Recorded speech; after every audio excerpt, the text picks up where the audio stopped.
Chapter 16. The Fish Fry. Pav. Dale Horvath. We need this, Dale announces to the camp meeting, his weathered hands gesturing toward the impressive catch Daryl and Morales brought back from the quarry. Not just the food, the reminder that we're still human.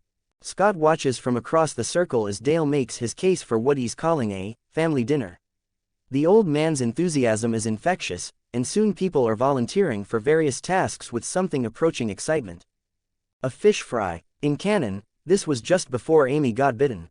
But with the camp's improved defenses and my knowledge of timing, maybe this time it can just be what Dale wants, a moment of peace. Pav.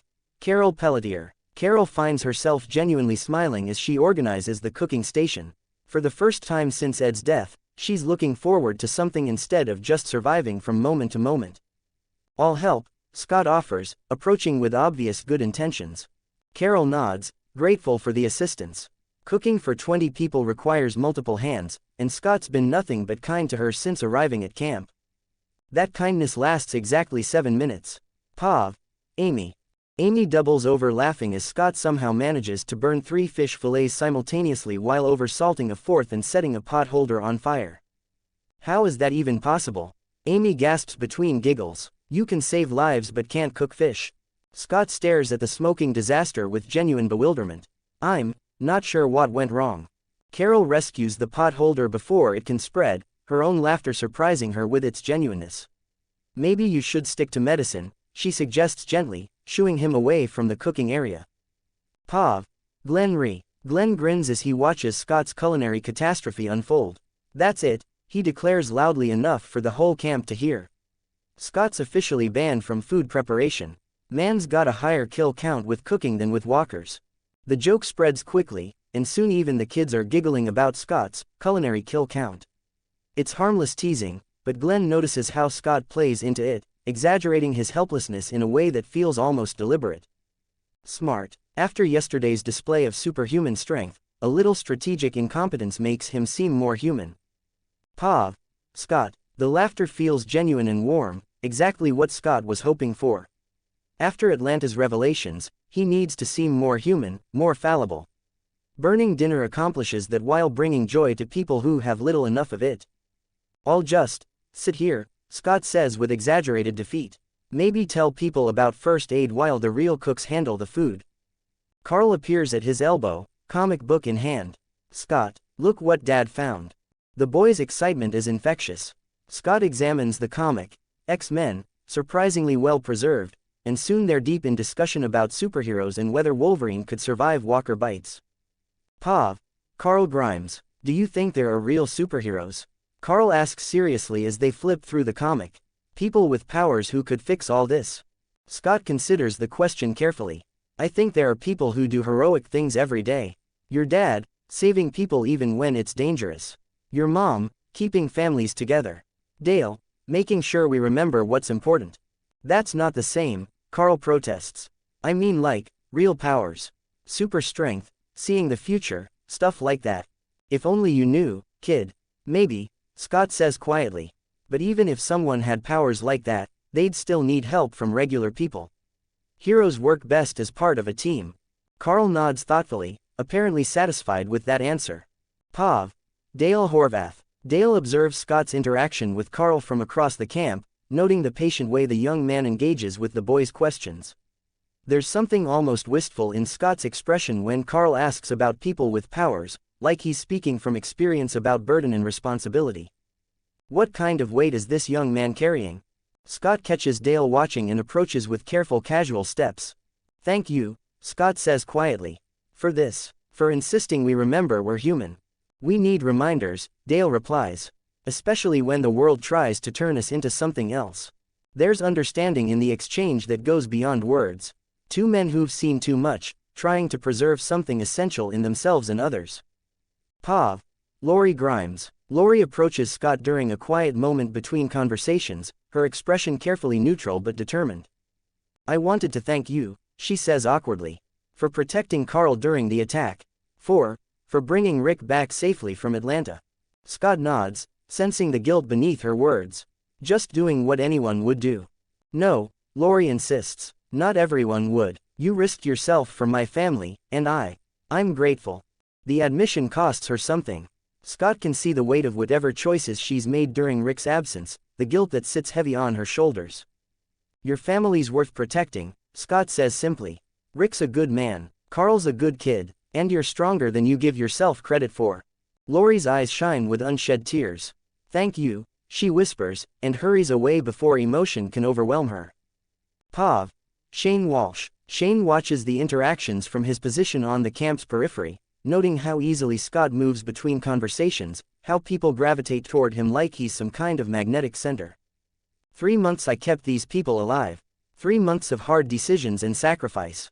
And they're all falling over themselves to trust some EMT with convenient answers and impossible luck. The bitterness burns in Shane's chest as he watches Rick laugh at something Scott says, watches Lori approach to thank the man who's somehow replaced Shane in everyone's affections. Even Carl prefers Scott now. His surrogate son, the boy Shane protected and cared for, choosing the newcomer over the man who kept him safe. Pav. Andrea. As the sun sets and people gather around the fire for storytelling, Andrea settles naturally beside Scott. Their shoulders touch, casual contact that sends warmth through her entire body. Your turn, Glenn announces when Dale finishes a story about his late wife. Scott, tell us something we don't know. Scott considers for a moment, then begins speaking about his grandmother, though Andrea suspects the story has been edited for their audience. She used to tell me that every day above ground was a gift, Scott says, his voice carrying genuine emotion. That the moment you stop being grateful for being alive, you stop really living. She'd say, Scott, honey, you can't control what happens to you, but you can control how you respond to it. The story resonates in the firelight, faces reflecting thoughtful consideration. Andrea finds herself studying Scott's profile, noting the way shadows play across his features. There's pain there, loss he's not talking about, but also hope, genuine hope for tomorrow. Pav.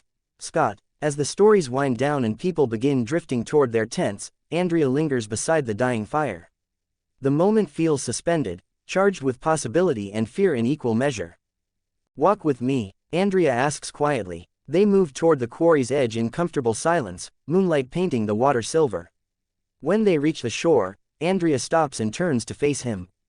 I'm scared, she admits quietly. Of walkers, of this, she gestures between them, of caring about someone when everything else keeps getting taken away. Scott's heart clenches. In his foreknowledge, Andrea survives longer than most, but that doesn't guarantee anything. Every day is a roll of dice in this world, and attachment means vulnerability to loss that could break him. I understand, Scott says honestly. But maybe that's exactly why we need to care. Because if we stop connecting with people, stop taking those risks, we're already dead. Andrea studies his face in the moonlight, seeing something there that makes her decision. She steps closer and kisses his cheek, soft, quick, but unmistakably deliberate. I'll do everything I can to keep you and Amy safe, Scott promises, the words torn from some deep place in his chest. Andrea's smile is small but genuine. I know you will. Just keep yourself safe too. For me. Pav. Merle Dixon. Merle watches the romantic display from his position near the fire, tobacco juice dark on his lips. The EMT's got himself a woman now, settling deeper into the camp's social structure. Boy saved my life yesterday. Earned Daryl's loyalty, got Rick's respect and Andrea's affection. Not bad for a city boy with secrets. Because Merle's no fool, Scott's hiding something significant, his strength, his awareness, his uncanny luck with supplies. But whatever the secret is, it's being used to help people instead of exploit them. That matters more than Merle's usual suspicion of outsiders. Pav. T-Dog. T-Dog tends the fire as people drift away to their tents, noting the improved mood throughout camp. People are laughing, relaxing, acting like they might actually have a future worth planning for. Scott's been part of that change. The man brings a quiet confidence that spreads to others, makes them believe survival is possible without abandoning their humanity. Good thing Rick found him. We need people who remember what we're fighting to preserve. Pav. Daryl Dixon. Daryl cleans his crossbow and observes the camp settling into night routines. Scott's helping Carol bank the fires while Andrea gathers dishes, domestic normalcy that feels almost surreal after yesterday's violence. Empty's got good instincts about people. Knows when to push, when to back off, when to just be present. That's rare. Daryl's spent enough time around predators, human and otherwise, to recognize the difference between someone who protects and someone who exploits. Scott's definitely the former, whatever secrets he might be carrying. Pav. Rick Grimes. Rick makes his final patrol of the night, checking perimeter security and noting the peaceful atmosphere. For the first time since arriving at the quarry, the camp feels genuinely safe, not just defended, but content. Scott's influence, partly. The man has a gift for bringing out the best in people while managing their worst impulses. Even Merle's been subdued since the Atlanta incident, and Shane's hostility hasn't escalated despite obvious provocation. Leadership isn't just about making decisions. Sometimes it's about knowing when to step back and let good things happen naturally. Pav. Scott. Scott lies in his tent at night, Andrea's kiss still warm on his skin, and stares at his system's peaceful displays. Camp morale. 75%. Relationship improvements. Across the board. Andrea. Romantic interest 81/100ths. Quest available. Preserve the peace. For one evening, they weren't survivors clawing for another day. They were a family, sharing food and stories in hope for tomorrow. The laughter had been genuine, the connections real. But his minimap shows Walker's signatures in the distance, always present, always threatening. And Shane's tent radiates the red glow of psychological instability, a problem Scott still doesn't know how to solve.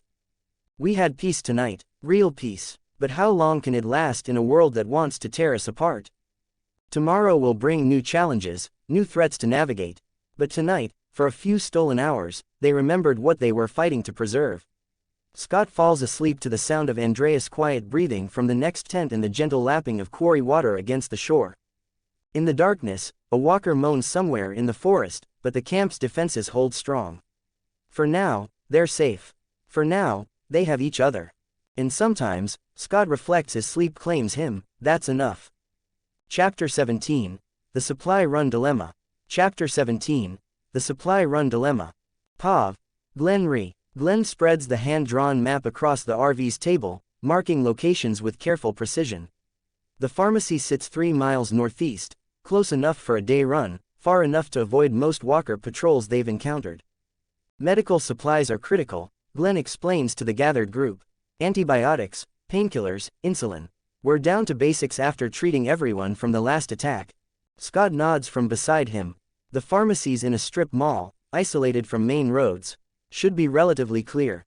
Should be, Shane cuts in sharply. Or it could be a death trap. Pav. Shane Walsh. Shane studies the map with growing irritation. Another one of Scott's perfect suggestions, another opportunity for the EMT to play hero while Shane gets sidelined.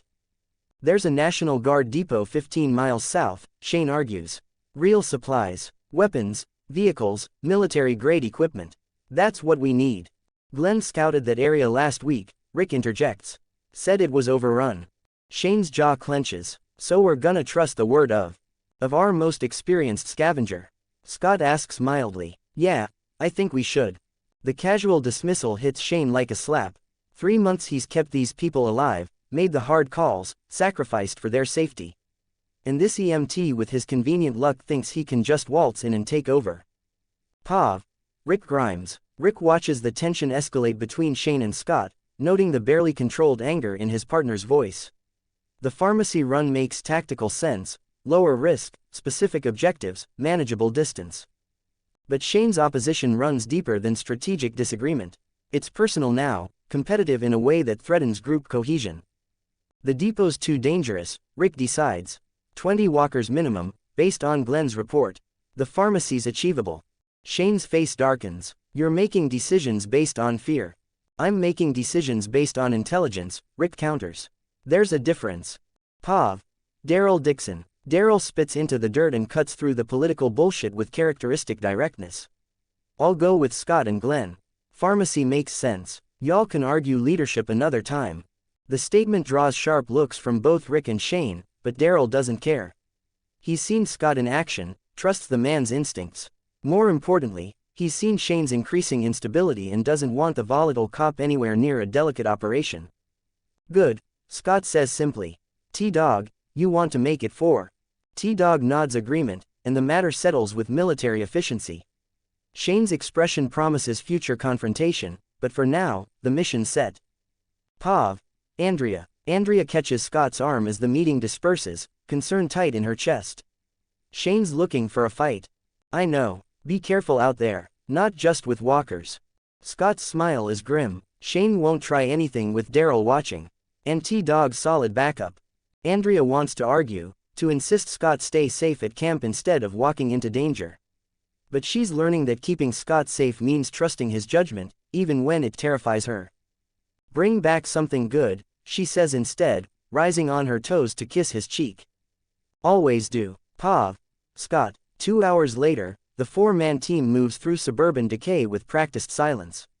Scott's system maps walker positions in real time, guiding them through optimal paths while maintaining the appearance of natural caution. Walker signatures. 12 detected. Optimal route. Highlighted. Threat level. Moderate. The pharmacy sits exactly where Glenn remembered, windows intact, doors secure, minimal signs of looting. Scott's keen eye ability immediately highlights the building's hidden potential. Hidden cache detected. Rear office. Medical supplies. Substantial. Controlled substances. Present. Jackpot. But I need to make the discovery seem natural. Pav. T-Dog. T-Dog keeps watch while the others approach the pharmacy's rear entrance. The suburban street feels wrong, too quiet, too empty. Like the calm before a storm. Movement, he whispers, spotting shambling figures 3 blocks down. 6 walkers, heading this way slowly. Time to work, Daryl murmurs, shouldering his crossbow. The entry goes smooth. Glenn picks the lock with professional efficiency while Scott checks for structural weaknesses. No alarms, no surprises, just the medicinal smell of abandoned healthcare. Pav. Glenn re. Inside the pharmacy, Glenn marvels at Scott's systematic approach to scavenging. The EMT moves through aisles with purposeful efficiency, checking obvious locations first before moving to less likely spots. Behind the prescription counter, Scott suggests. Pharmacists hide the good stuff. Glenn follows the suggestion and immediately finds locked cabinets full of antibiotics and pain medication. How do you know?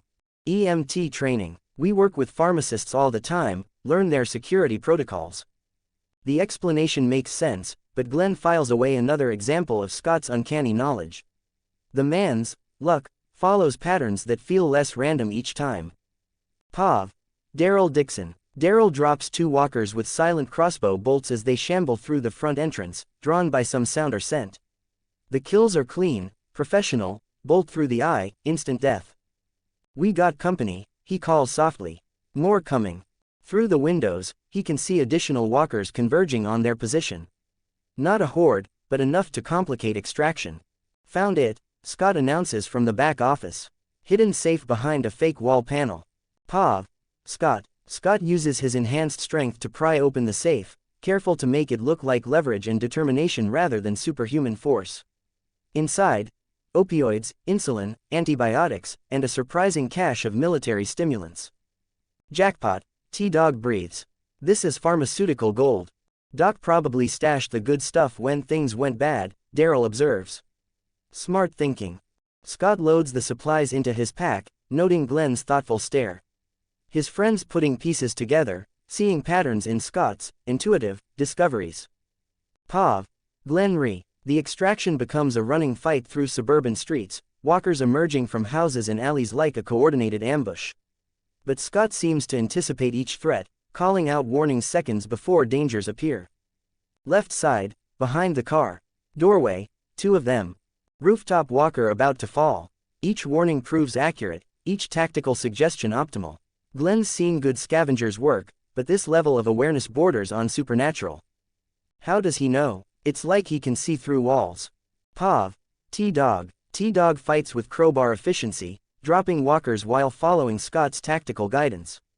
The EMT coordinates their movement like he's reading from a tactical manual, positioning each man for maximum effectiveness. You're like a bloodhound for useful shit, T-Dog pants between kills. Man's got supernatural luck. It's meant as a joke, but Glenn's expression suggests he's taking the observation seriously. Pav. Scott. They return to camp triumphant, medical supplies earning immediate gratitude from the group. Dale embraces Scott warmly, Lori thanks them for insulin needed by one of the elderly survivors, and even Carl helps organize the pharmaceutical haul. But Shane's expression promises storms ahead. Pav. Carol Pelletier. Carol sorts through medical supplies with hands that shake slightly from excitement. Real antibiotics, pain medication, insulin for Mrs. Fletcher. This changes everything, transforms them from desperate survivors to a group with genuine medical capability. You saved lives today, she tells Scott quietly. More than you probably realize. Scott's smile is tired but genuine. Just doing what needs doing.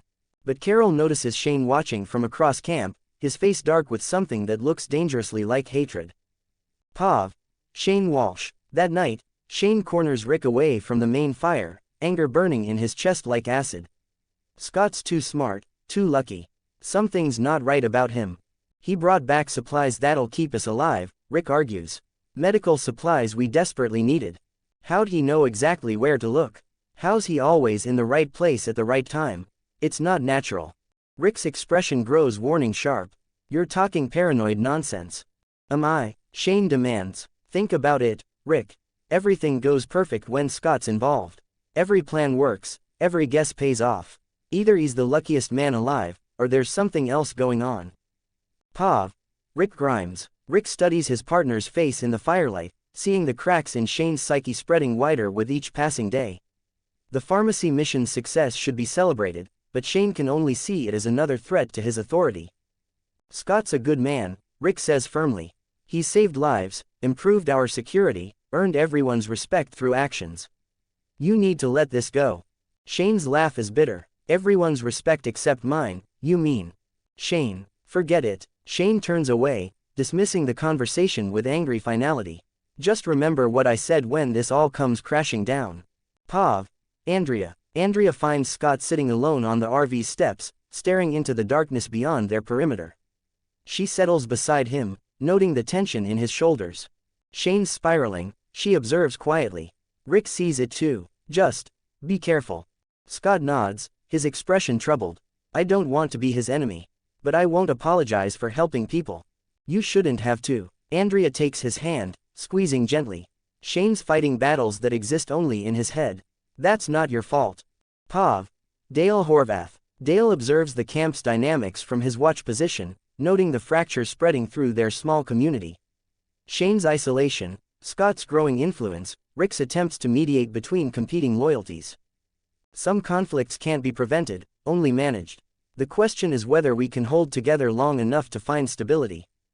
In Dale's experience, communities either grew stronger through crisis or shattered completely. Their group stands at that crossroads now, and the next few weeks will determine which direction they take. Pav. Scott. Late that night, Scott lies in his tent reviewing the day's events through his system interface. The medical supplies represent a major victory, but Shane's hostility continues escalating toward inevitable confrontation. Shane Walsh.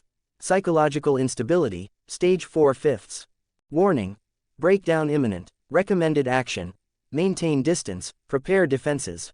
I've changed events, saved lives, built relationships. But I can't seem to prevent Shane's spiral. Maybe some things are written in human nature rather than plot. Outside, an owl hoots in the darkness, and Scott remembers the show's trajectory. Shane's breakdown led to death, exile, the farm's discovery, and ultimately Herschel's family. Each event connected to the next like falling dominoes. But this time, Scott's here to catch them before they fall. The question is whether one man with impossible knowledge can overcome the weight of destiny itself. Chapter 18. The CDC Revelation. Chapter 18. The CDC Revelation. Pav. Dale Horvath. The radio crackles to life during Dale's routine evening scan, fragments of an automated broadcast cutting through static like whispers from the dead world. Quote, CDC Atlanta remains operational, refuge for those seeking answers, government facility. Dale's weathered hands freeze on the tuning dial as the camp erupts around him. People emerge from tents and gather around the radio, hope and fear warring on their faces as they strain to hear more. The transmission repeats twice more before fading into white noise, leaving 20 survivors staring at each other with newfound possibility burning in their eyes. Pav. Rick Grimes. CDC means Center for Disease Control, Rick explains to the gathered group, though most already know. If anyone has answers about the infection, it would be them. If they're still operational, Dale adds cautiously. That transmission sounded automated. Rick nods, but his expression carries the hope of a man desperate for solutions. Even automated systems suggest someone's maintaining them. Scientists, researchers, people working on a cure. Shane snorts derisively from the circle's edge. Or it's a trap, bait to draw in survivors. Pav. Scott. Scott's blood turns to ice water as he realizes the implications. The CDC transmission means Dr. Jenner is there, alone, despairing, sitting on research that could help understand the infection. But it also means the eventual explosion that nearly killed Rick's group in Cannon. Warning. High-risk scenario detected. CDC facility. Multiple threat vectors. Recommended action. Avoid. If we go, we might learn valuable information. But the self-destruct system, Jenner's suicidal state, the risk. I need to guide them away without revealing foreknowledge. Government facilities were priority targets during evacuation, Scott says carefully. Places like CDC would attract desperate people and walkers both. Could be extremely dangerous. Pav. Lori Grimes. Lori watches her husband's face light up with hope that makes her chest tight with anxiety. Rick's always been driven to fix things, to find solutions through action rather than acceptance. But if they have answers, Rick argues, if they're working on treatments, vaccines. That's a lot of ifs, Scott counters gently. And Atlanta's proven dangerous. We barely escaped last time. Lori finds herself nodding agreement with the EMT, grateful someone's voicing her fears. The city nearly killed Rick once, she can't bear the thought of losing him to false hope and scientific dreams. Pav. Shane Walsh. Shane watches Scott undermine Rick's optimism with barely contained rage. Another situation where the EMT positions himself as the voice of reason, the man with better judgment than established leadership. Course you'd argue against it, Shane snarls. Can't have Rick making decisions without your input. Scott's expression remains calm. I'm offering medical perspective based on experience with government facilities. Take it or leave it. The measured response only inflames Shane's anger. Scott's refusing to take the bait, staying reasonable while Shane looks increasingly unhinged. Pav. Glenn Rhee. Glenn studies the radio with technical curiosity, noting the signal strength and transmission quality. If CDC's still broadcasting, they've got power. Generators, backup systems, serious infrastructure. Which means security, T-Dog adds. Military protection, fortified positions. Or automated systems running on backup power while everyone inside is dead, Daryl counters grimly. Glenn notices how Scott stays quiet during the technical discussion, offering no insights despite his usual helpfulness. Like he's deliberately avoiding the subject. Pav.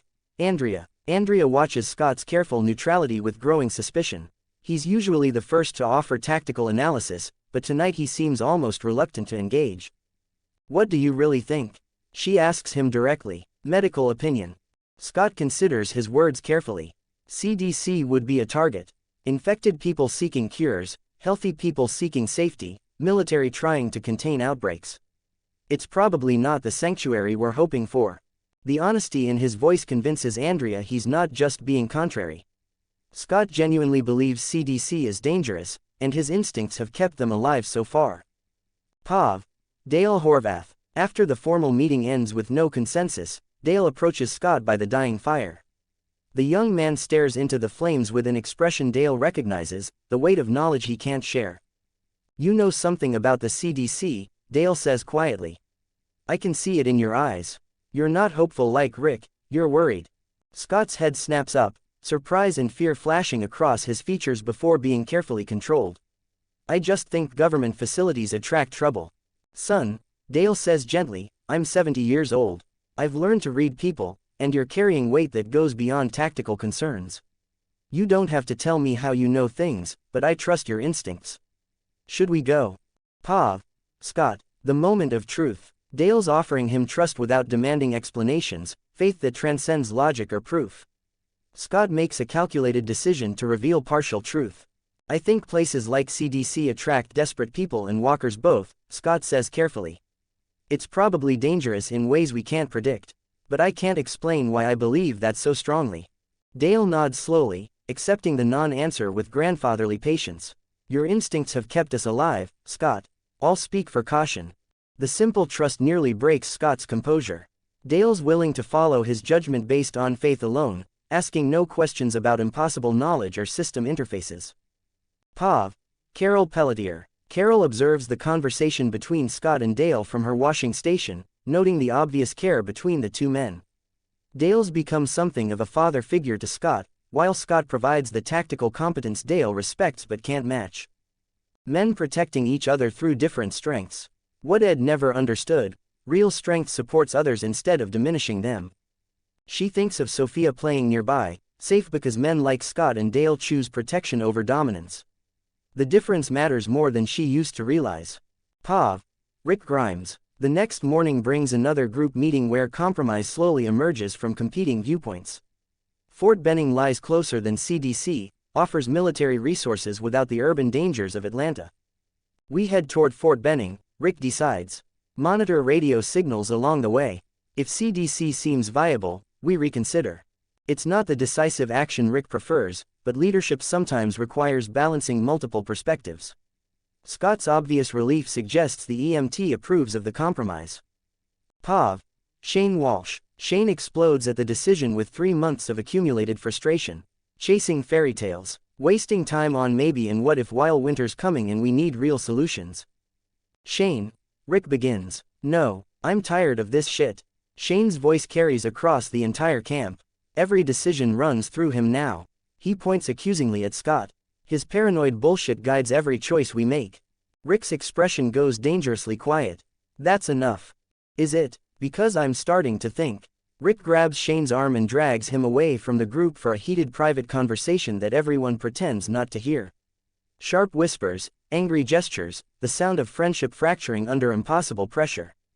Pav. Carl Grimes. Carl watches his father argue with Shane, confusion and fear tight in his young chest. Shane used to be funny, protective, the man who taught Carl to catch fish and identify animal tracks. Now Shane looks angry all the time, says mean things about Scott and argues with Dad about everything. Why are they fighting? Carl asks his mother quietly. Lori's arm tightens around him. Sometimes adults disagree about important things. It's not your fault, honey. But Carl can see the worry in her eyes, the way she watches Shane like he might do something dangerous.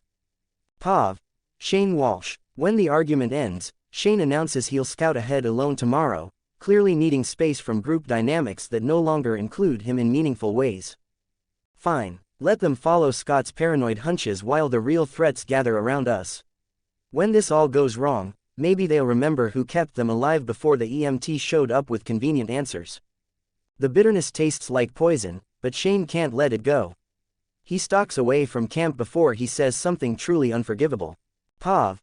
T-Dog. T-Dog watches Shane's departure with growing concern. The man's isolation is becoming dangerous, cut off from group decision-making, increasingly hostile to established authority. He's gonna do something stupid, T-Dog mutters to Daryl. Already is, Daryl replies, cleaning his crossbow with mechanical precision. Question is whether it gets someone else hurt.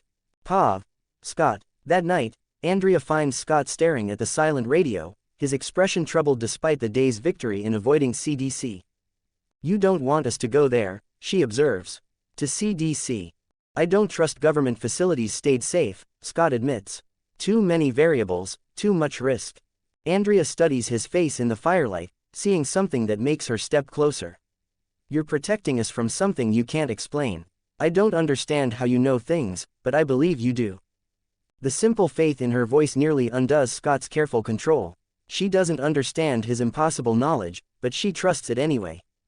Andrea. She silences him with a kiss, soft, real, full of promise and faith that transcends explanation. When they break apart, she whispers against his lips, whatever happens, we face it together. Pav. Merle Dixon. Merle watches the romantic display from his position by the dying fire, noting how naturally the camp organizes around Scott's quiet leadership. The EMT doesn't demand authority, just offers competence that people choose to follow. Boy's got secrets, but he uses them to help instead of exploit. That's rare in this world. Merle's seen enough predators, human and otherwise, to recognize the difference between protection and manipulation. Scott's definitely the former, whatever mysteries he might be carrying. Pav. Rick Grimes. Rick makes his final patrol of the night, checking perimeter security while processing the day's decisions. The CDC debate revealed fractures in their group, Shane's isolation, competing loyalties, the challenge of leadership when everyone has opinions. Scott's influence continues growing, not through ambition but through consistent competence. People trust his judgment because his instincts keep them alive, even when they don't understand his reasoning. Maybe that's enough. Maybe leadership isn't about having all the answers, just about recognizing wisdom when it appears. Pav. Scott. Scott lies in his tent at night, Andreas' kiss still warm on his lips, and stares at his system's updated mission parameters. New quest chain. The CDC Gambit. Objective 1. Guide group safely away from CDC. Status. Partial success. Objective 2. Monitor for Dr. Jenner opportunity. Objective 3. Prevent cannon explosion casualties. I've bought time, maybe change their destination entirely. But Shane's breakdown accelerates, and I still don't know how to prevent the human disasters that can't be solved with superior knowledge. Outside, a walker moans in the distant forest, and somewhere Shane lies awake planning tomorrow's solo scout mission. The camp sleeps peacefully, trusting in defenses Scott helped design and leadership decisions he helped shape. But the weight of responsibility feels heavier than ever. Because changing plot is easy compared to changing human nature, and Scott's starting to understand that some tragedies might be inevitable regardless of foreknowledge. The radio sits silent on Dale's makeshift table, offering no more whispered promises from the CDC. Tomorrow they'll head toward Fort Benning and whatever fate awaits them there. For now, that's enough. Chapter 19. Shane's Breaking Point, Part 1. Chapter 19. Shane's Breaking Point, Part 1. Pav. Lori Grimes. Dawn breaks with no sign of Shane, and Lori feels guilt gnaw at her stomach like hunger. She watches Rick pace the camp's perimeter, checking and rechecking the direction Shane took yesterday, hope and worry warring on her husband's weathered face. This is my fault. The way I've been avoiding Shane, the confusion in my eyes when he looks at me. I drove him to this. He should have been back hours ago, Rick mutters, returning from his fifth sweep of the treeline. Shane doesn't miss check-ins. Never. Carl appears at Lori's elbow, young face creased with concern. Where's Uncle Shane, Mom? The innocent question hits like a physical blow. Shane's been more father than uncle to Carl these past months, and now. He's scouting, honey. He'll be back soon. But even as she says it, Lori knows something's wrong. Shane's been spiraling for weeks, each interaction with Rick more strained, each look at her more desperate. Pav. Scott. Scott's system flashes urgent warnings that make his blood run cold. Shane Walsh. Location unknown. Psychological state. Critical. Threat assessment. Unpredictable. Recommended action. Immediate search. Shane's breakdown is accelerating faster than I anticipated. An unstable man with weapons training, alone in the wilderness with walkers and his own demons, this could go very wrong very fast. We need to find him, Scott announces, approaching Rick. Now. Rick's expression shows relief that someone else recognizes the urgency. Agreed, but it's dangerous. I'm going, Scott cuts him off. Shane's not thinking clearly. We need to find him before he does something irreversible. Pav.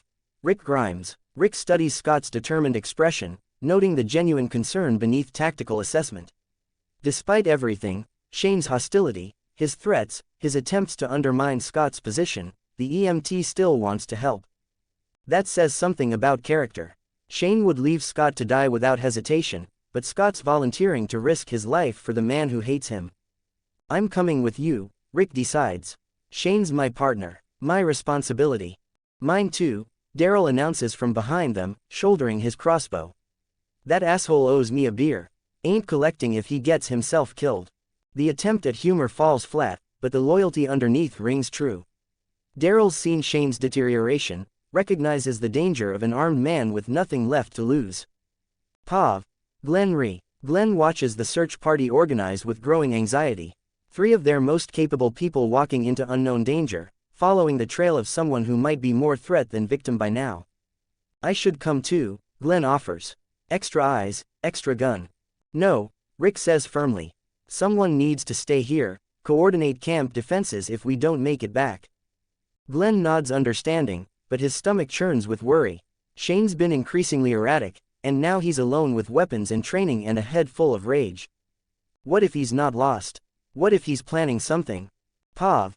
Daryl Dixon. Daryl reads Shane's trail like a book written in broken branches and disturbed earth. The man started coherent, steady pace, logical direction toward the highway observation point. But 2 miles out, the tracks change. He's circling back on himself, Daryl observes, kneeling beside confused footprints. Walking in loops, like he's lost or what? Rick asks. Or his head's not right. Scott nods grimly. Psychological break. He's disoriented, making poor decisions. Could be dangerous to himself and others. The clinical assessment chills them both.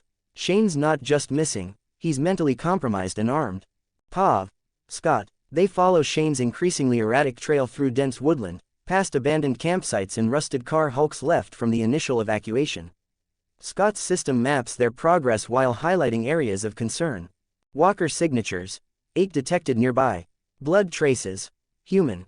Structural damage, consistent with combat. Shane's been fighting, but fighting what? Walkers, his own demons, both. The blood trail leads them deeper into the forest, past evidence of violence that goes beyond simple walker encounters. Broken trees, gouged earth, the kind of damage that comes from desperate, brutal combat. Pav, Rick Grimes. The abandoned ranger station sits in a clearing like a monument to better times, windows intact, walls solid, the kind of place that should offer safety. But the scene around it tells a different story. Dead walkers litter the approach, but these aren't clean kills. Bodies are mutilated beyond necessity, heads caved in with excessive force, limbs torn off and scattered like broken toys. Jesus Christ, Rick breathes, counting at least 8 corpses. Shane did this. Looks like it, Daryl confirms, studying the carnage. But this ain't fighting. This is something else. Scott's system provides cold analysis that turns his stomach. Walker casualties, 11 confirmed. Excessive force documented. Psychological indicators, severe breakdown. Shane Walsh located, interior structure. Pav, Shane Walsh. Shane sits with his back against the ranger station wall, service pistol loose in his lap, staring at nothing with eyes that have seen too much. The dead walkers outside are his handiwork, every blow struck in rage, every kill an outlet for fury that has no other target. They came at me like the world's judgment. Perfect. Give me something to fight, something to kill. At least walkers are honest about wanting me dead. The sound of approaching footsteps penetrates his haze. Voices calling his name with worry and fear and something that might be affection. Shane's laugh is broken glass in his throat. You came after me, he says without looking up when Rick appears in the doorway. Why? Guilty conscience. Pav, Rick Grimes. Rick's heart breaks seeing his partner, brother in all but blood, reduced to this hollow-eyed shell. Shane's uniform is torn and bloodstained, his hands shaking with exhaustion or adrenaline or pure emotional overload. Shane, we were worried. You missed check-in, I kept them safe. Shane's voice cracks as he looks up, eyes blazing with desperate intensity.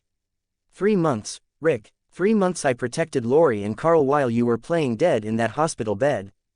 I know, do you? Shane struggles to his feet, gun rising with him. Do you know what it was like? Watching Carl cry for his daddy every night. Holding Lori when she broke down. Being the man of that family when their real man was gone. Pav, Daryl Dixon. Daryl's crossbow comes up smooth and silent as Shane's emotional state spirals toward violence. The man's clearly broken, but that makes him more dangerous, not less. Daryl's seen what desperate people do when they have nothing left to lose. Rick's too close to this. Sees his old partner instead of the threat Shane's become. Someone's gotta be ready to make the hard call. Scott raises his hand slowly, stepping slightly forward. The EMT's body language is calm, non-threatening, but Daryl notices how he positions himself between Shane's gun and Rick. Pav, Scott. Scott watches Shane's face cycle through emotions too fast to process, rage, grief, desperation, love, and hate all mixing into something toxic and volatile. His system provides tactical analysis, but this isn't about tactics anymore. Shane Walsh, severe psychological breakdown, armed individual, threat level, extreme. Multiple intervention strategies available. He's not a villain, he's a man who saved people, protected them, loved them, and got nothing but replacement when the real authority returned. That's a special kind of hell. Shane, Scott says quietly, drawing the man's attention. You saved them. When the world ended, when everything went to hell, you kept Rick's family alive. That matters. Shane's eyes snap to Scott with laser focus. You're the problem. Pav, Shane Walsh. All of Shane's rage finds its target in Scott's calm face. The EMT who appeared from nowhere with convenient answers and impossible luck. The man who slides into Shane's role so effortlessly that everyone forgets Shane ever existed. Since you showed up, Rick listens to you more than me, Shane says, gun swinging towards Scott's chest. The camp trusts you. You're taking everything from me, just like he did. The accusation hangs in the air like smoke, irrational but carrying the weight of genuine pain. Shane's finger finds the trigger as 3 months of suppressed anguish explodes into focus. You don't belong here, Shane continues, voice breaking. I bled for these people. Sacrificed for them, and they choose you because you're newer, shinier, better at making them feel safe. Pav. Scott. The gun barrel looks enormous from this angle, dark and final and absolutely committed. But Scott sees past the weapon to the man holding it, broken, exhausted, carrying guilt and love and loss in proportions that would destroy anyone. He's not evil, he's human, and humans break under enough pressure. Shane, Scott says, keeping his voice steady despite his racing heart. I'm not your enemy. The world ended. We're all trying to survive. Whatever you're feeling, loss, anger, grief, it's not about me. It's about everything we've all lost. Bullshit, Shane snarls, but there's less conviction in it now. You love them, Scott continues. Lori, Carl, you protected them when no one else could. That's heroic, brother. That's the mark of a good man doing impossible things. Pav. Rick Grimes. Rick watches his partner's gun hand shake, seeing the war between rage and reason playing out in Shane's eyes. The man he grew up with, trained with, trusted with his life more times than he can count, balanced on the edge of something unforgivable. Shane, please, Rick pleads. Put the gun down. We can work through this. Can we? Shane's laugh is bitter. Can we work through you getting everything handed back? Your wife, your son, your authority. While I get pushed aside like I never mattered. The pain in Shane's voice is raw, honest, devastating. Rick finally understands the depth of his partner's loss, not just the life they knew, but the family Shane built in the ruins. Pav. Daryl Dixon. Daryl's finger tightens on the crossbow trigger, waiting for the moment when talk fails and action becomes necessary. Scott's handling the negotiation well, but Shane's too far gone for words to reach. One wrong word, one sudden move, and this goes to hell fast. Scott's risking his life trying to save a man who wants to kill him. That's either bravery or stupidity. But Daryl's seen enough of Scott to know it's the former. The EMT genuinely wants to save Shane, even knowing the cost of failure. Pav. Scott. The moment stretches like taffy, tension so thick it's almost visible. Shane's gun wavers between Scott and Rick while tears stream down the broken man's face. I loved her, Shane chokes out. I love them, and he just gets them back like I never existed. I know, Scott says softly. That's not fair, but they're not possessions to be won. They're people making choices about who they want to be with. And you're not a villain for hurting when those choices don't include you. Shane's gun lowers slightly, exhaustion beginning to outweigh rage. Then what am I? A man who's hurting, and men who hurt can heal, if they get the right help. Pav. Carol Pelletier. Back at camp, Carol watches the treeline anxiously, Sophia pressed against her side as they wait for news. The search party's been gone for hours, and the silence feels ominous. Please let them all come back. Please don't let us lose anyone else to this broken world. She's seen what violence does to families, how anger spreads like infection until it poisons everyone it touches. Shane's been carrying that poison for weeks, and now it might finally break free. Pav. Andrea. Andrea cleans her shotgun for the 3rd time in an hour, hands needing something to do while her mind races through worst-case scenarios. Scott's out there trying to save a man who might kill him for the effort. He does this, risks himself for people who don't deserve it, who might not even want saving. It's admirable and terrifying, and I wish he'd stop making me fall in love with his heroic stupidity. The radio crackles with static, but no voices emerge. They're on their own, waiting for their protectors to return, or not. The forest holds its breath, and somewhere in the ranger station, a broken man holds a gun on the people trying to save his soul. Chapter 20. Shane's Breaking Point, Part 2. Chapter 20. Shane's Breaking Point, Part 2.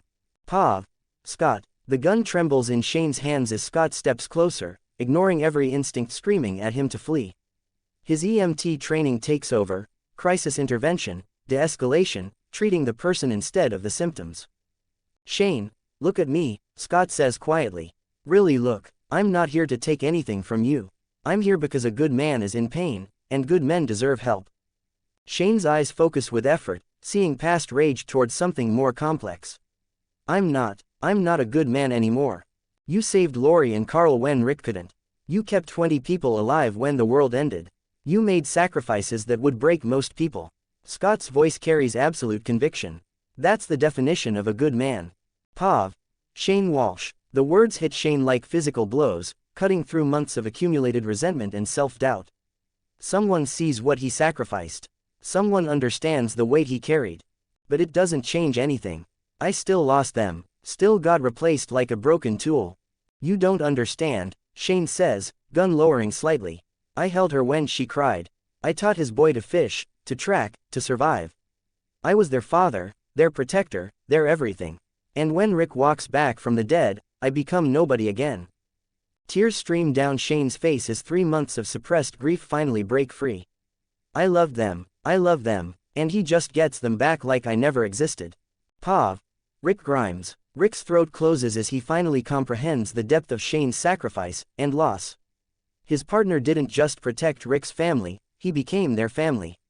Filled the role Rick couldn't fill, loved them when Rick wasn't there to love them. And Rick's return destroyed that, reduced Shane from husband and father back to friend and subordinate. The cruelty of it is breathtaking. Shane, Rick says, stepping forward slowly. I'm sorry, I never understood what you gave up, what you lost when I came back. Don't, Shane warns, gun rising again. Don't try to fix this with apologies. Some things can't be fixed. Pav. Daryl Dixon. Daryl watches the emotional storm play out, noting how Shane's grip on the weapon loosens with each word of acknowledgement. The man doesn't want to kill anyone, he wants his pain to be seen, his sacrifice to matter. He's breaking instead of raging. That's good. Broken can be fixed. Rage just destroys. But Daryl keeps his crossbow ready. Broken men sometimes make the most dangerous choices of all. Pav. Scott. Scott sees the exact moment Shane's resolve cracks, shoulders sagging, gun dropping toward the ground, the fight going out of him like air from a punctured tire. But the danger isn't over. Suicidal depression can be just as deadly as homicidal rage.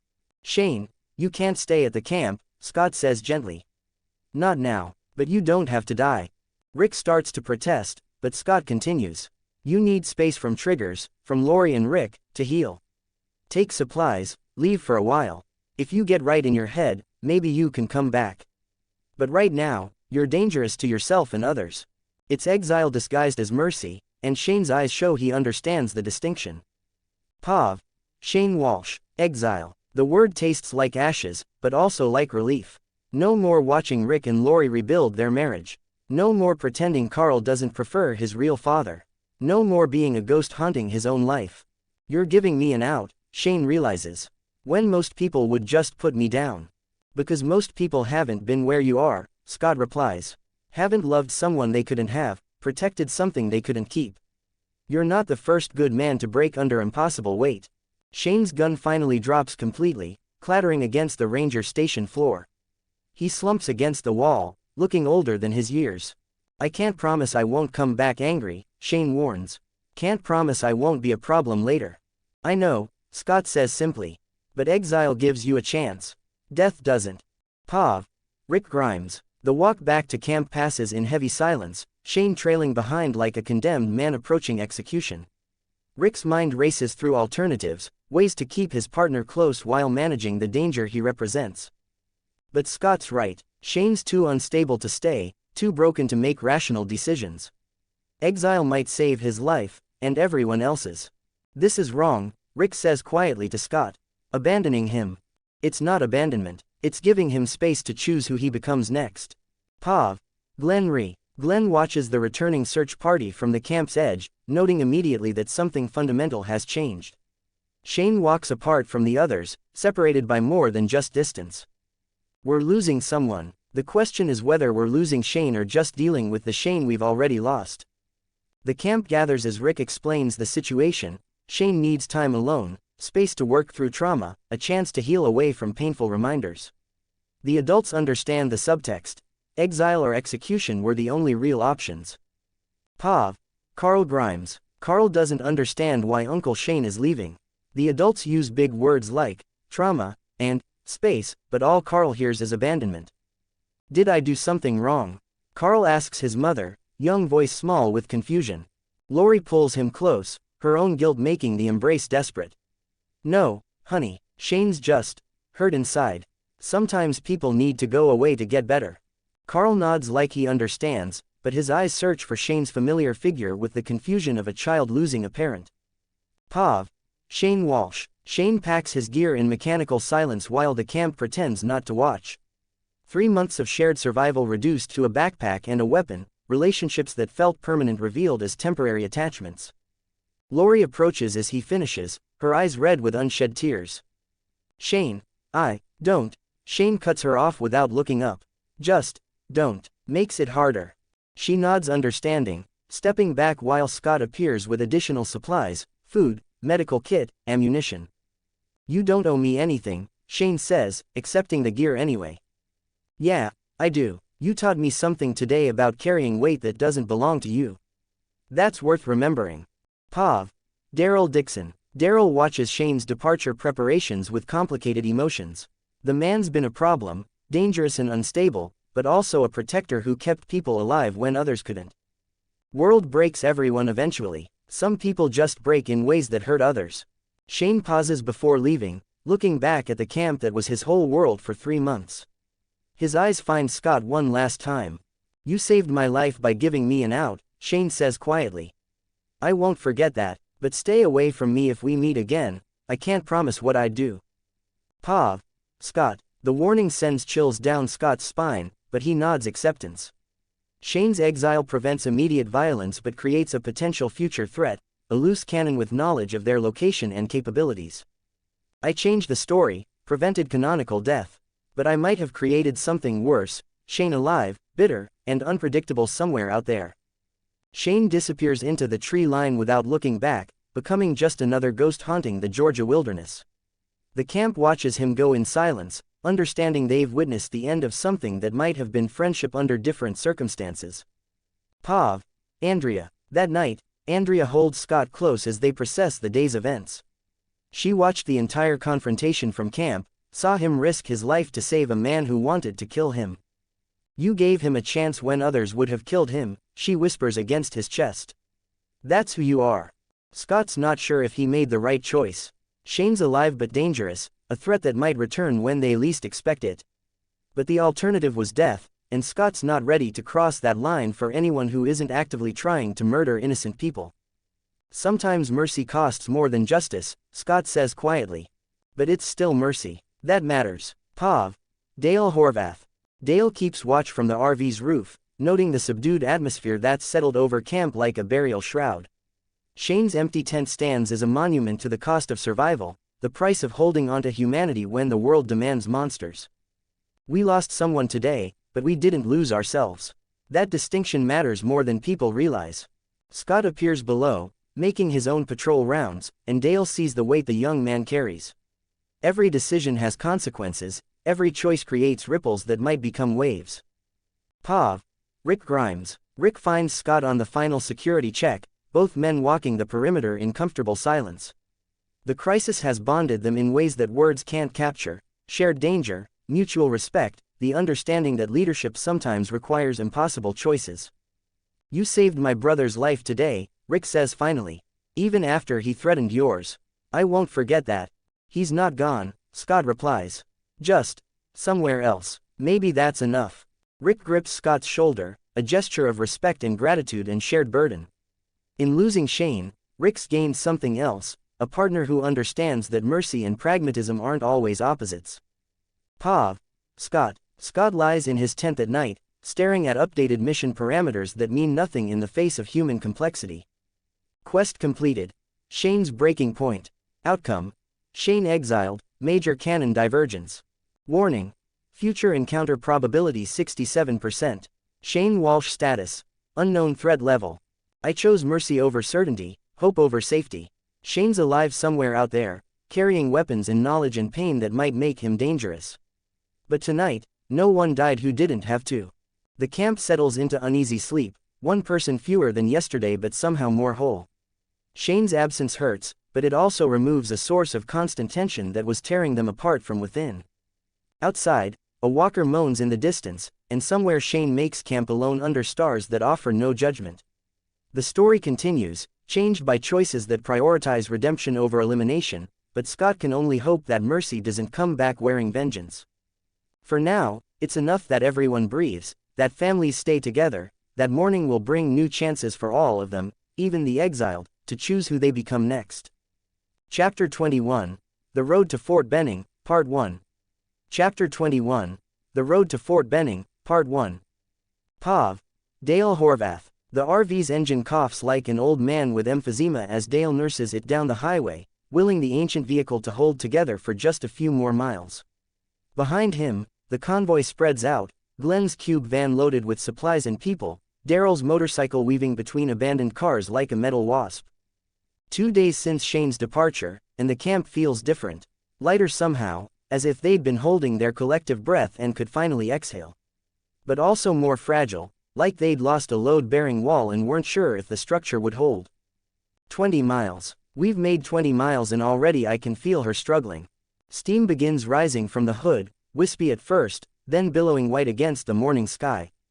Dale's heart sinks as he pulls over, watching the temperature gauge spike into the red zone. Damn it all to hell, he mutters, then immediately feels guilty for the language. Pav. Scott. Scott's system flashes urgent warnings as he watches the RV coast to a stop from the van's passenger seat. Vehicle malfunction detected. Walker horde approaching. ETA, 2 hours 47 minutes. Threat level, moderate to high. Convoy status, vulnerable. We're sitting ducks out here.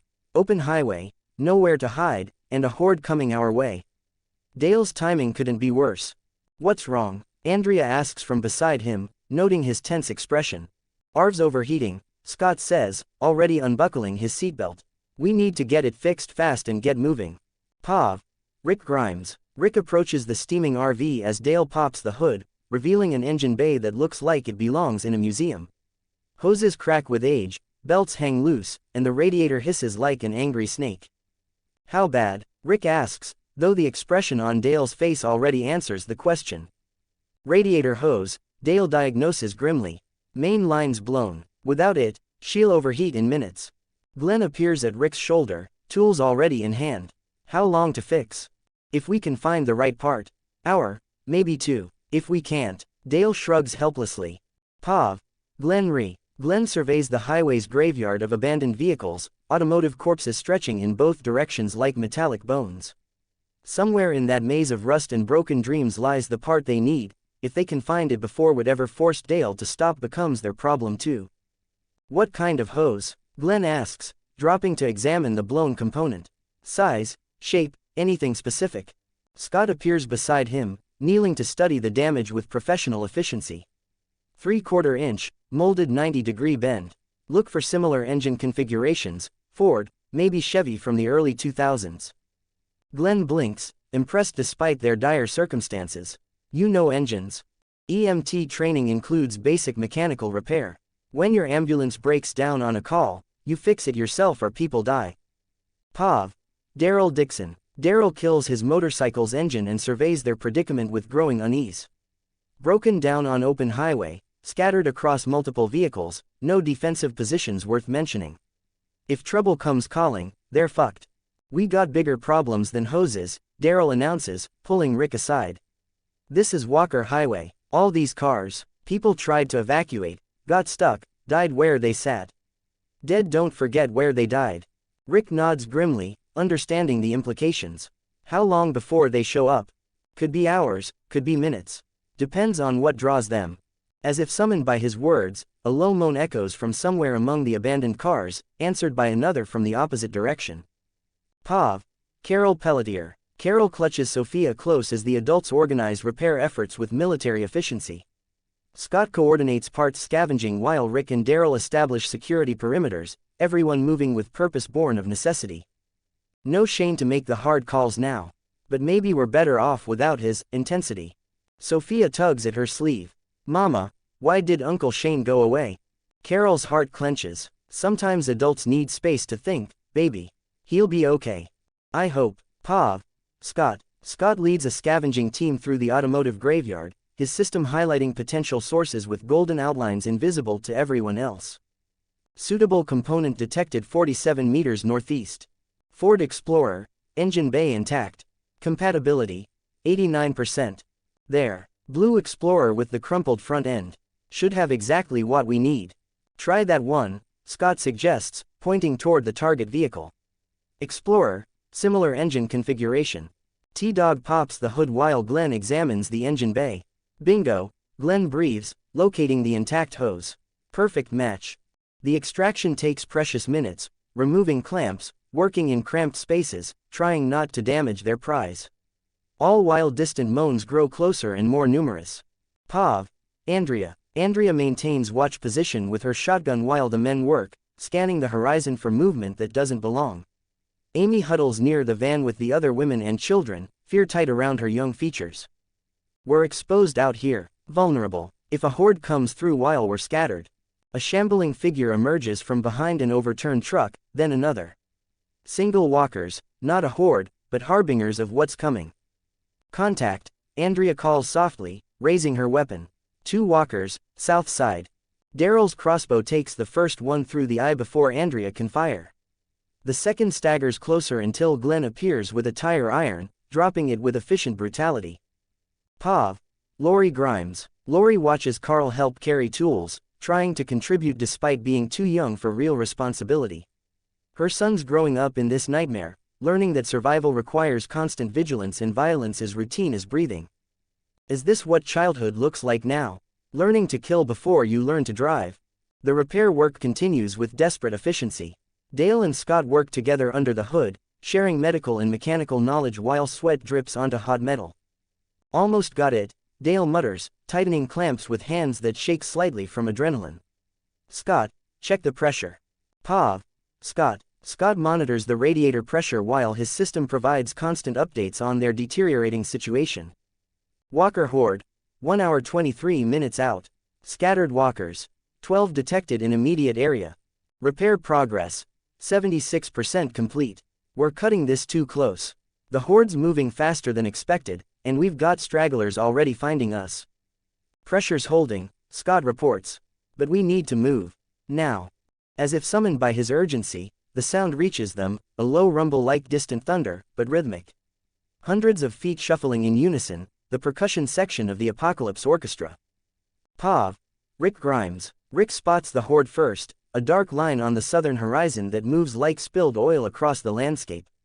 Hundreds of walkers, maybe thousands, flowing around obstacles with the persistence of water finding its level. Under the cars, Rick orders, voice carrying absolute authority.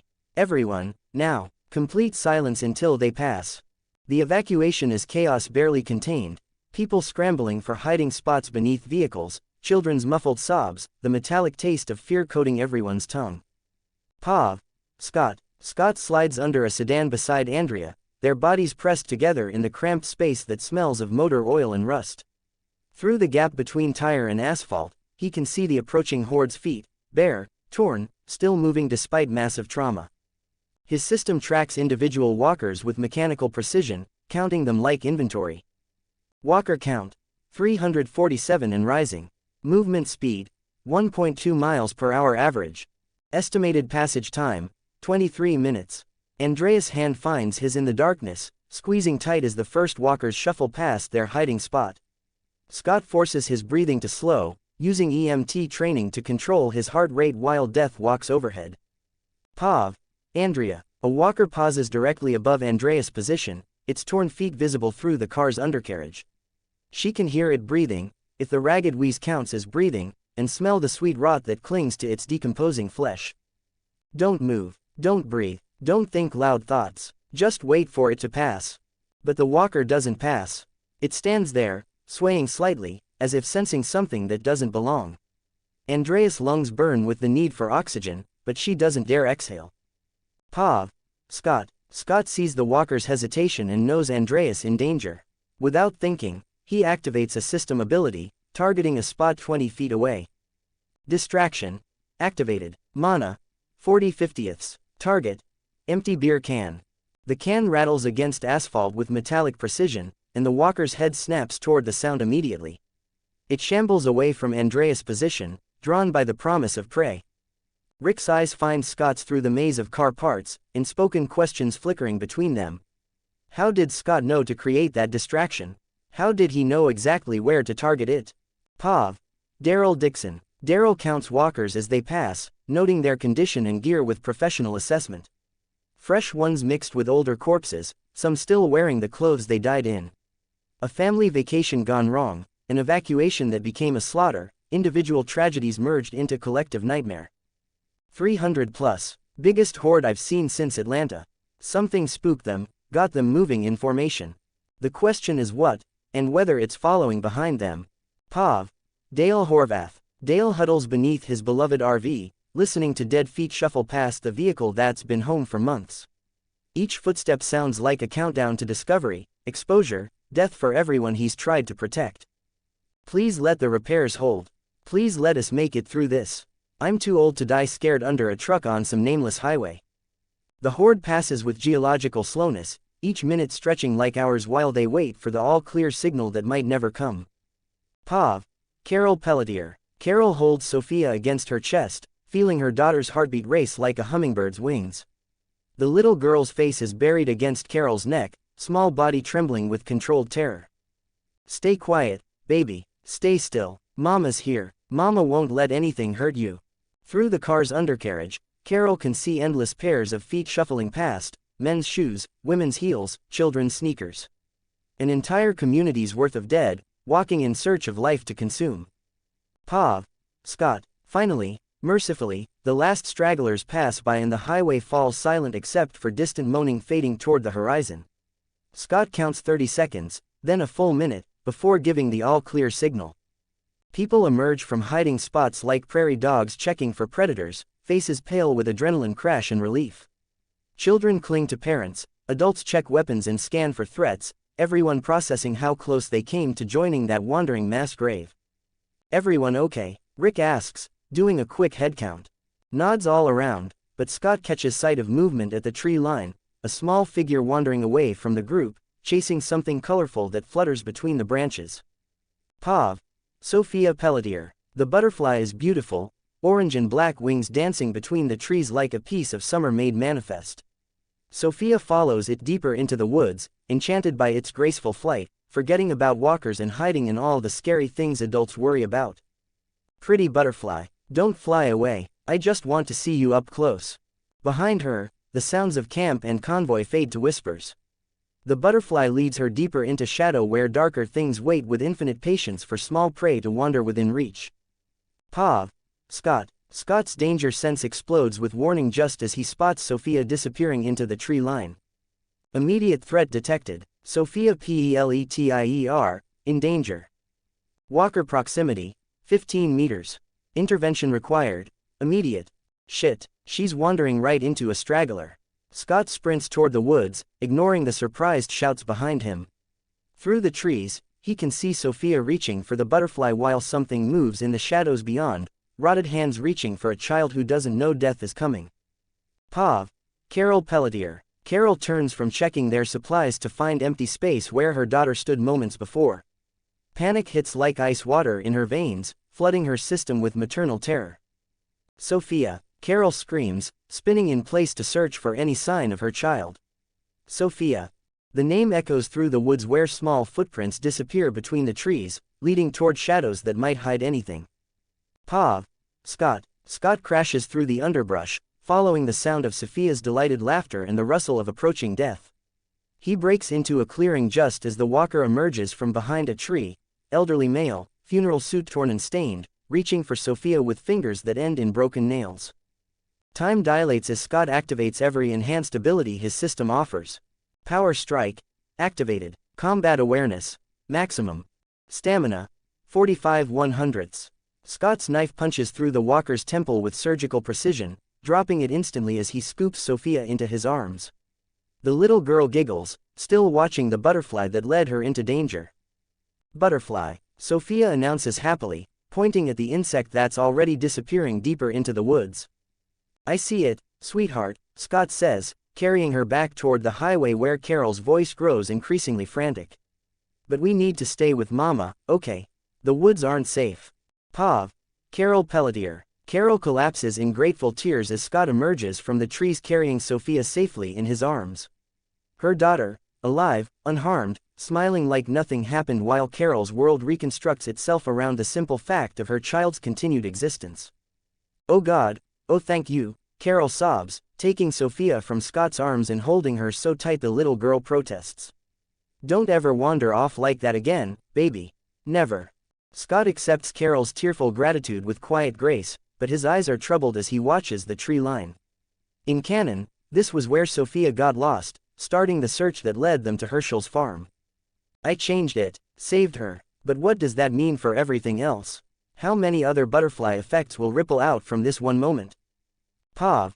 Rick Grimes. Rick watches the reunion with complex emotions, relief that they didn't lose anyone, admiration for Scott's quick thinking, and growing questions about the man's uncanny ability to be in the right place at the right time. That's twice now. The distraction during the horde, finding Sophia before anything could happen. Either Scott's incredibly lucky or he knows things he's not sharing. "Good catch," Rick tells Scott as they prepare to resume travel. "Fast thinking." Scott nods, but his expression remains troubled. "Just glad I spotted her in time." The convoy reorganizes quickly, Dale's RV running smooth with its new hose, everyone eager to put distance between themselves and the highway that nearly became their grave. As they roll deeper into Georgia countryside, Scott stares out the van's window and wonders what other canonical events he's accidentally preventing. Pav. Andrea. That night they camp in a defensible position beside an abandoned gas station, nerves still frayed from their close encounter with the horde. Andrea sits beside Scott as he takes first watch, noting the tension in his shoulders that hasn't relaxed since the highway. "You saved her," Andrea says quietly. "Sophia, Carol's convinced you're an angel sent to protect her daughter." Scott's smile is strained. "Just paying attention." "You're always paying attention, always seeing things before they happen." Andrea studies his profile in the firelight. "How do you do it?" The question hangs between them like smoke from the dying fire. Scott knows she's putting pieces together, seeing patterns in his impossible timing and knowledge. "Paranoia," Scott says finally. "This world teaches you to expect the worst. It's not entirely a lie, but it's not entirely truth either." Andrea nods like she understands, but her eyes suggest she knows there's more to the story. As George's night sounds surround their small circle of light, Scott keeps watch and wonders how much longer he can maintain the illusion of ordinary luck. Today he saved Sophia from canonical death, but the questions in Andreas' eyes suggest his secret might not survive much longer. For now, everyone breathes. Everyone lives. And maybe that's enough. +1 chapter after every 3 reviews. More Power Stones = more chapters. To supporting me in Patreon. Love The Walking Dead, Shelter System.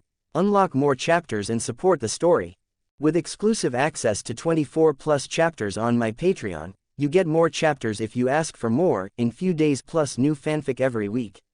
Your support starting at just $6 per month helps me keep crafting the stories you love across epic universes like, in The Witcher with Avatar powers, in the Vikings with Deja Vu system, Stranger Things Demogorgon Tamer. By joining, you're not just getting more chapters, you're helping me bring new worlds, twists, and adventures to life. Every pledge makes a huge difference. Right finger join now at patreon.com/thefanex5 and start reading today. To be continued.